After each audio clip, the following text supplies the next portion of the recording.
अरहत वाङ्मय में कहा गया है, सो ही उज्जुय भूयस्य धम्मो शुद्धस्य चित्तै निब्बाणं परमं जाई घय चित्तव्य पावै। प्रश्न है, निर्वाण को कौन सा जीव प्राप्त कर सकता है? धार्मिक साहित्य में निर्वाण, मोक्ष, परिनिर्वाण, सिद्धि, इस प्रकार की बातें आती हैं। जन्म मरण की परंपरा से और 8 कर्मों से सर्वथा मुक्त अवस्था निर्वाण की अवस्था होती है। इतनी ऊंची भूमिका कि जहाँ जाने के बाद न शरीर है, न वाणी है, न मन है, न राग है, न द्वेष है, शुद्ध बुद्ध विशुद्ध परमात्मा की अवस्था वह होती है। तो उस निर्वाण को कौन सा जीव प्राप्त कर सकता है?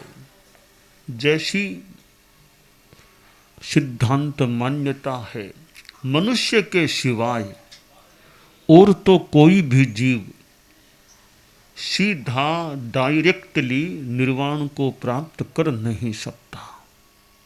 और मनुष्यों में भी असंगी मनुष्य मोक्ष में नहीं जा सकते। उस जन्म के बाद संगी मनुष्य ही जाते हैं।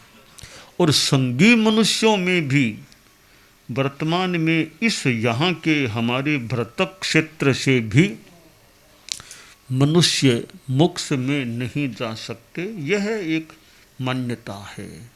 परंतु कभी भी जाएं, कहीं से भी जाएं, जाएंगे तो संगी मनुष्य ही मोक्ष जा सकते हैं। अब मनुष्यों में भी हर कोई नहीं जा सकता। संगी मनुष्यों में भी जाएंगे तो भव्य ही जाएंगे। अभव्य जीव, अभव सिद्धिक जीव भले संगी मनुष्य हैं, भले साधु संस्था में भी दीक्षित हो गए हैं और भले साधु संस्था के मुखिया आचार्य भी बन गए हैं, उनके द्वारा दीक्षित भले मोक्ष में जाएं तो चले जाएं, वे खुद जो अभव्य हैं मोक्ष में नहीं जा सकते। तो संगी मनुष्यों में भी मोक्ष में वे ही जा पाएंगे जो मोहनीय कर्म को क्षीण करेंगे। मोहनीय कर्म को क्षीण किए बिना केवल ज्ञान, केवल दर्शन प्राप्त नहीं होता। 12वें गुणस्थान में मोहनीय कर्म का क्षय होता है और उसके तो बाद शीघ्र ही 13वें गुणस्थान में केवल ज्ञान, केवल दर्शन की प्राप्ति हो जाती है। अंतराय कर्म भी क्षीण हो जाता है। हम महावीरपुरम तीर्थ में यहाँ आए हैं और महावीर की माँ त्रिशला जी, क्षत्रियाणी त्रिशला, और पहले देवानंदा ब्राह्मणी, एक दृष्टि से भगवान महावीर की 2 माताएं होती हैं, देवानंदा और त्रिशला। पहली माँ या मूल माँ तो मेरी दृष्टि में देवानंदा ब्राह्मणी है। बाद की माँ, यानी जैसा श्वेतांबर परंपरा में मत है, गर्भ संहरण हुआ और उस प्रक्रिया से फिर माँ त्रिशला के उदर में वर्धमान का वो शिशु का वो शरीर स्थापित किया गया। जन्म देने वाली माँ त्रिशला है। जन्मदात्री माता तो त्रिशला है, प्रारंभ में गर्भ धारण करने वाली माता देवानंदा है। तो यहाँ महावीरपुरम में आए हैं और यहाँ त्रिशला माता का भी एक तरह का मंदिर सा बना हुआ है। खैर, त्रिशला माता भले वे साध्वी न भी बनी हो, पर महावीर को जन्म देने वाली हैं।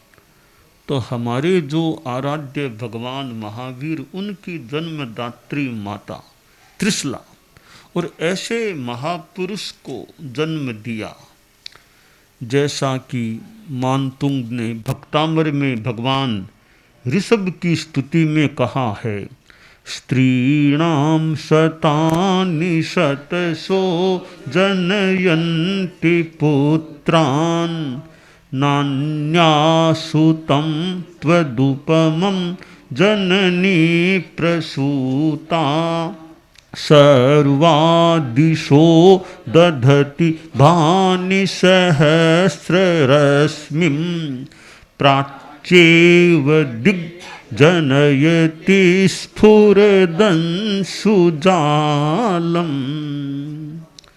भगवान ऋषभ के लिए जो कहा गया है, वही बात अन्य तीर्थंकरों के लिए हम मान लें और प्रभु महावीर के लिए मान लें कि महावीर जैसे महापुरुष को जन्म देने वाली माताएं कोई कोई कोई कोई होती हैं।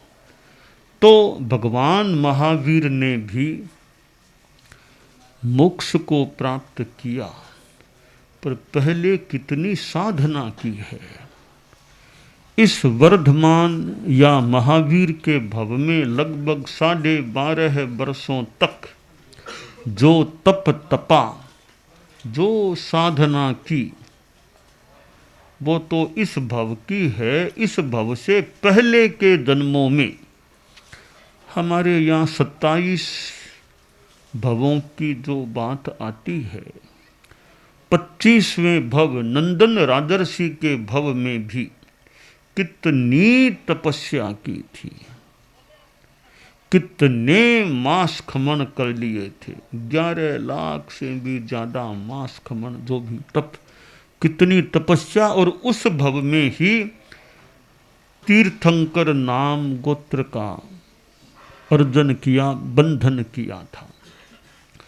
तो प्रभु महावीर ने साधना की और लगभग 12.5 वर्षों तक साधना करने के पश्चात मोहनीय कर्म को क्षीण किया और केवल ज्ञान, केवल दर्शन और अंतराय कर्म मुक्तता को प्राप्त किया। और बाद में तीर्थंकर के रूप में मानो जनोद्धार का कार्य किया। कितनों की दीक्षाएं हुई, कितने श्रावक श्राविकाएं, और आखिर फिर लगभग अंदाज 30 वर्षों तक तीर्थंकर के लगभग रूप में विहरण करके और कार्तिकी अमावस्या अपापाक पावापुरी अंतिम श्वास ले लिया और मोक्ष को प्राप्त कर लिया। तो कितने थोड़े मनुष्यों में मोक्ष में जाने वाले होते हैं। तो प्रश्न है, निर्वाण को कौन प्राप्त कर सकता है? निर्वाण को वह प्राप्त कर सकता है जिसके जीवन में धर्म की साधना होती है, वह भी बहुत उच्च कोटि की धर्म की साधना होती है। वही मनुष्य मोक्ष को प्राप्त कर सकता है। दूसरा प्रश्न है कि धर्म किसके हृदय में, किसकी चेतना में शोभायमान हो सकता है, स्थित हो सकता है, ठहरता है? शास्त्र के इस श्लोक में उत्तर हमें मिल जाता है, धम्मो शुद्धस्य चित्तई। जो शुद्ध व्यक्ति होता है, शुद्ध चेतना वाला होता है, शुद्ध भावधारा वाला होता है, उसके भीतर धर्म निवास करता है, धर्म ठहरता है। तो तीसरा प्रश्न है कि शुद्ध कौन होता है? एकदम शुद्ध की बात तो नहीं, एकदम कर्म मुक्त अवस्था तो सिद्ध की होगी, फिर भी शुद्ध कौन का? सो ही उज्जुय भूयस्य सोधि ऋजुक भूतस्य, जो ऋजु होता है, सरल होता है, उसकी शोधि होती है, उसमें विशुद्धि होती है। शुद्धता और ऋजुता का एक संबंध है। कैसे? एक साधु से मान लो प्रमाद हो गया, गलती हो गई, अब उसने तो बात को छिपा लिया कि भी बताऊंगा नहीं, कोई क्या समझेगा, छिपा लिया। पर बात आचार्य के पास या अधिकृत मुनि जी के पास आ गई, उस साधु को बुलाया गया, पूछताछ की गई कि ऐसी गलती की बात हमारी जानकारी में लाई गई है, ऐसा कोई प्रमाद तुम्हारे द्वारा हुआ है क्या? प्रश्न किया जा रहा है। अब यहाँ अगर ऋजुता है तो वह साधु सरलता से अपनी गलती की बात बता सकेगा। अगर गलती हुई है तो, सरलता नहीं है या तो झूठ यानी यथार्थ बोल जाएगा, बात को आधा पड़दा बताएगा, तोड़ मरोड़ कर बताएगा, पूरी बात नहीं बताएगा, यानी सरलता पूर्ण व्यवहार नहीं करेगा तो उसको प्रायश्चित भी कितना कैसे दिया जाएगा, उसकी शुद्धि कैसे होगी? अगर वह सरलता से बता दे तो उसको प्रायश्चित दिया जा सके और वह प्रायश्चित का निर्वहन करके एक प्रकार से शुद्धता को प्राप्त कर सकता है। तो शोधि कब होती है? ऋजुता होती है तब शोधि होती है। धन्य तो उस साधु को गलती होने पर खुद चला करके निवेदन करता है कि मेरे से ये गलती प्रमाद हुआ है, इसका मुझे प्रायश्चित दीजिए। किसी की शिकायत कोई आई नहीं, पता चला नहीं, तो वो चला करके जाता है कि मेरे से ये गलती हुई है, इसका मुझे प्रायश्चित दे। यह तो कितनी उत्तम बात है। तो पूछने पर भी अस्वीकार कर देना, एक तो वह स्थिति, एक बिना पूछे भी चलाकर साधु अपनी गलती निवेदित करता है और प्रायश्चित की याचना करता है, मांगता है। तो सरलता से वह बात निवेदित करता है तो फिर उसको प्रायश्चित दिया जाता है, प्रायश्चित का निर्वहन होता है, एक शोधि की बात हो सकती है। प्रायश्चित लेने वाले में ऋजुता होनी चाहिए, सरलता होनी चाहिए, और प्रायश्चित देने वाले में निष्पक्षता और गंभीरता होनी चाहिए। एक तरफ ऋजुता है, एक और गंभीरता व निष्पक्षता है। प्रायश्चित लेने वाला भी योग्य है और प्रायश्चित देने वाला भी योग्य है, दोनों ओर योग्यता है। वहाँ बढ़िया प्रायश्चित संबंधी कार्य संपन्न हो सकता है। तो सो ही उज्जुय भूयस्य सोधि ऋजुक भूतस्य, जो ऋजु भूत है, सरल है, छल कपट दाव पेंच कुछ नहीं, सरलता से अपनी बात बताने वाला है, उसकी शुद्धि शोधि हो सकती है। तो आदमी जितना ईमानदार, सरल, निश्चल रहता है कि सच्चे आदमी का विश्वास हो सकता है कि कोई साधु सच्चे दिल वाला है, कि सच्चाई वाला है, उसको तो भले आचार्य पद दे दो, पर जो झूठ सच्चे दिल वाला है और कोई गलती भी मान लो कोई थोड़ी हो गई है तो गलती का परिमार्जन हो जाए, उसको तो योग्य है तो आचार्य पद दिया जा, भले दिया जाए। तो झूठ कपट करने वाला है, झूठ कपट की जिसकी आदत है, उस वो आचार्य पद के मानो लायक नहीं है। तो यह सरलता एक जीवन का श्रृंगार है, आभूषण है, तो वह सच्चाई से यह जुड़ा हुआ तत्व है। कपट और झूठ का जोड़ा है, छल और झूठ, झूठ कपट का जोड़ा है, और सच्चाई और सरलता का जोड़ा है। तो शास्त्र में जो ये शुद्धता की बात कही गई है कि सरलता, रिजुता हो, महावीरपुरम में आना हुआ, और भगवान महावीर जो हमारे इस भरतक क्षेत्र के इस अवसर पिणी के अंतिम यानी 24वें तीर्थंकर हुए हैं, और उनके बाद यह परंपरा जैन शासन की जो यह धारा प्रवहमान है, और दिगंबर श्वेतांबर 2 विभागों में यह जैन शासन बंटा हुआ। अपनी अपनी साधना पद्धतियां है, पर दिगंबर हो या श्वेतांबर, काफी बातों में हम एक ही हैं। दिगंबर को पूछो, श्वेतांबर को पूछो, हमारा नवकार मंत्र ले लो, और कितनी कितनी सिद्धांतों की बातें एक है। फिर श्वेतांबर परंपरा में भी विभाग हैं, जहाँ एक और मूर्ति पूजक परंपरा तो दूसरी तरफ अमूर्ति पूजक परंपरा। कई कई मान्यताओं में, सिद्धांतों में अंतर हो सकता है, पर महावीर में कोई अंतर है क्या? हमारी आचार्य परंपरा में अंतर हो सकता है, कुछ मान्यताओं में अंतर हो सकता है, परिधान में कुछ अंतर हो सकता है।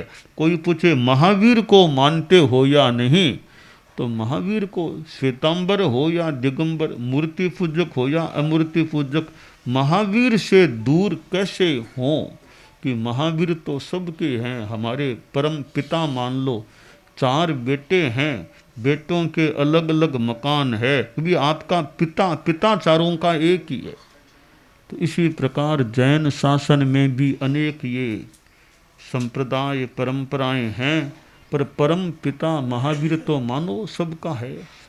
हम सिद्ध योगी आचार्य श्री महाप्रज्ञ से प्रेक्षा ध्यान का एक प्रयोग करें। आपको एक प्रयोग कराया जा रहे हैं श्वास प्रेक्षा का। 5 सेकंड में श्वास लेना है, 5 सेकंड भीतर रोकना है, और 5 सेकंड रेचन करना है, और 5 सेकंड बाहर रोकना है। इस प्रकार 20 सेकंड में एक श्वास। सावधान रहे, श्वास भरे, भीतर रोके, रेचन करे, बाहर रोके, श्वास भरे, भीतर रोके, रेचन करे, बाहर रोके, श्वास भरे, भीतर रोके, रेचन करे, बाहर रोके, श्वास भरे,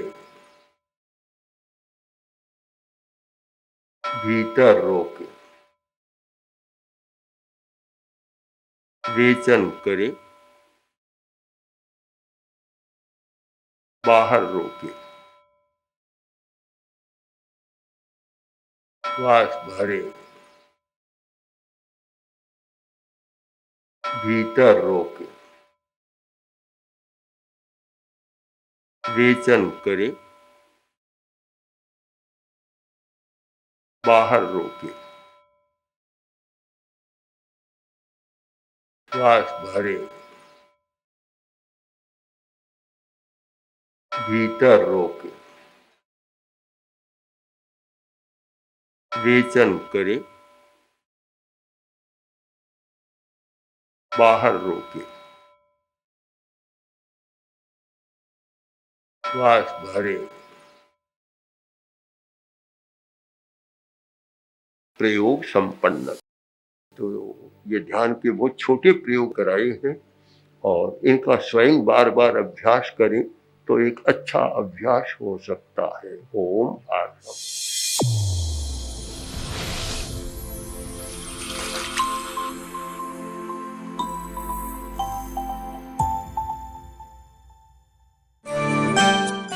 एकाग्रता, तन्मयता, अपने आप को मंगलमय अनुभव करते हुए नमो अरहंताणम, नमो सिद्धाणम, नमो आयरियाणम, नमो उवज्झायाणम, नमो लोए सब्बसाहूणम, एसो पंचणमुक्कारो सब्ब पावपणासनो, मंगलाणं च सब्बेसिं पढ़मं हवइ मंगलम। चत्तारि मंगलम, अरहंता मंगलम, सिद्धा मंगलम, साहू मंगलम, केवलिपन्नत्तो धम्मो मंगलम।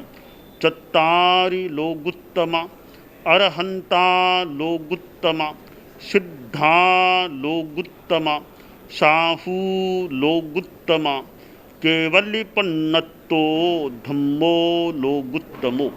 चत्तारि शरणं पवज्जामि, अरहन्ते शरणं पवज्जामि, सिद्धे शरणं पवज्जामि, साहू शरणं पवज्जामि, केवलिपन्नत्तं धम्मं शरणं पवज्जामि। धम्मो मंगलमुक्किट्ठम्, अहिंसा संजमो तवो, देवावितं नमंसन्ति जस्य धम्मे सयामणो। च इत्ता भारहं वासं चक्रवट्टी महिद्धियो, सन्ति सन्ति करे लोए पत्तो गइमणुत्तरम्। देवदानव गंधर्वा जख रक्षस किन्नरा, बंभयारिं नमंसन्ति दुक्करं जे करन्ति तम्। मंगलम भगवान वीरो, मंगलम गौतमो गणी, मंगलम स्थूलभद्राद्यः जैन धर्मोस्तु मंगलम।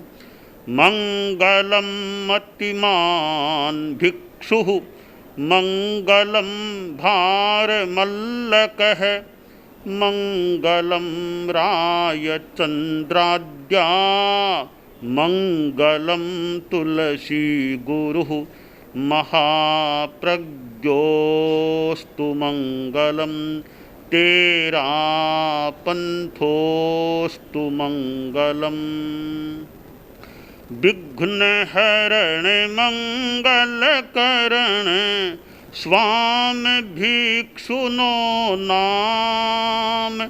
गुण ओळख समरण किया, सर अचिंत्या काम। विघ्न हरण मंगल करण, स्वामी भिक्षुनो नाम।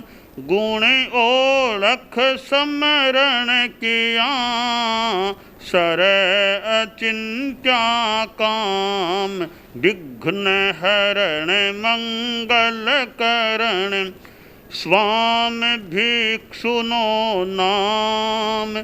गुण ओळख समरण किया, सर अचिंत्या काम। सर अचिंत्या काम, सर अचिंत्या काम।